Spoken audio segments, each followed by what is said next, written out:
महायुतीचा आगामी महापालिका निवडणुकीसाठीचा फॉर्म्युला ठरलेला आहे। मुंबई, ठाणे, कल्याण, डोंबिवली, नाशिक आणि नागपूरमध्ये भाजप शिवसेना एकत्र येणार आहे। मात्र पुणे आणि पिंपरी चिंचवड महापालिकेत राष्ट्रवादी आणि भाजप वेगवेगळे लढतील। पुणे पिंपरी चिंचवडमध्ये भाजप आणि राष्ट्रवादीची ताकद समसमान आहे। अशात कार्यकर्त्यांना संधी मिळावी आणि बंडखोरी होऊ नये यासाठी भाजप आणि राष्ट्रवादीनं ही वेगळी रणनीती आखलेली आहे। नवी मुंबई संदर्भात मात्र अद्यापही निर्णय नाही। मात्र भाजप आणि सेना एकत्र येण्यासंदर्भात हालचाली सुरू आहेत, अशी माहिती विश्वसनीय सूत्रांनी दिली आहे।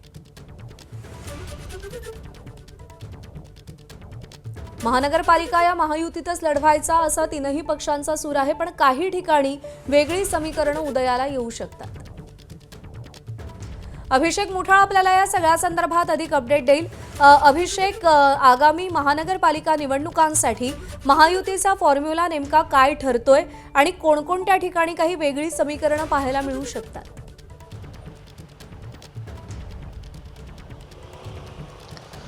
एकूणच नगर परिषद आणि नगरपालिकेच्या निवडणुका ज्या आपल्याला होताना पाहायला मिळालेल्या होत्या, त्यामध्ये एकूणच मोठ्या प्रमाणात वाद हे तिन्ही पक्षांचे आपल्याला समोर येताना दिसलेले होते आणि तेच कुठेतरी थांबवण्याचा प्रयत्न आपल्याला महापालिका निवडणुकीमध्ये होताना पाहायला मिळत आहेत।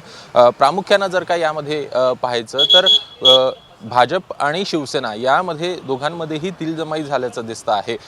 एकूणच मुंबई असेल किंवा कल्याण, डोंबिवली असेल, ठाणे असेल, नाशिक असेल, नागपूर असेल, अशा काही महापालिका आहेत तिथं एकत्र लढवण्यासंदर्भात एकमत झाल्याचं कळतं आहे, जिथं भाजप आणि शिवसेना ही एकत्र येताना दिसेल।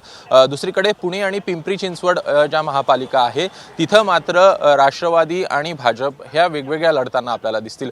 जर या दोन्ही महापालिकेसंदर्भात पाहायचं तर भाजप आणि राष्ट्रवादीची ताकद ही समसमान आहे। भाजपच्या एकूणच भाजप तिथं सत्तारूढ पक्ष होता, सोबतच राष्ट्रवादीकडे देखील या अगोदर त्या महापालिका होत्या आणि त्या अनुषंगानं कुठेतरी दोन्ही वेगवेगळे लढत एकत्र नंतर येण्यासंदर्भात देखील निश्चिती होताना पाहायला मिळत आहे आणि यामुळे कुठेतरी विरोधकांना वेगळं सारण्याचा प्रयत्न हे आपल्याला होताना पाहायला मिळेल। जर का हे दोघंही निवडणुकीनंतर एकत्र आले तर दोघांची ही ताकद ही मोठी होताना दिसेल आणि एकूण तिन्ही पक्ष अशाच प्रकारे पुढे आपल्याला जाताना दिसणार आहे। दुसरीकडे नवी मुंबई संदर्भात जर का पाहायचं तर नवी मुंबई संदर्भात अद्याप ही निर्णय झालेला नाही आहे। मात्र भाजप आणि शिवसेना ह्या एकत्र येण्यासंदर्भात निश्चिती जी आहे ती येत्या काही काळामध्ये आपल्याला होताना पाहायला मिळू शकते। याचं प्रमुख कारण म्हणजे एकूणच जो मुंबई आणि उपनगरचा भाग आहे तिथं एकत्र जात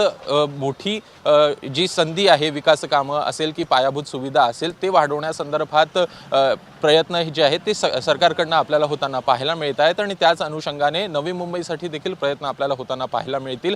एकूणच भाजप तिथं सत्तारूढ पक्ष होता, आता जर का पाहायचं तर दोन्ही हे भाजप आणि शिवसेना हे तिथं एकत्र येत आहेत का, कशा पद्धतीनं तिथं पुढे जात आहेत हे बघणं देखील महत्त्वाचं असेल। ठीक आहे अभिषेक, धन्यवाद दिलेल्या सगळ्या सविस्तर अपडेटसाठी। एबीपी माझा, उघडा डोळे बघा नीट।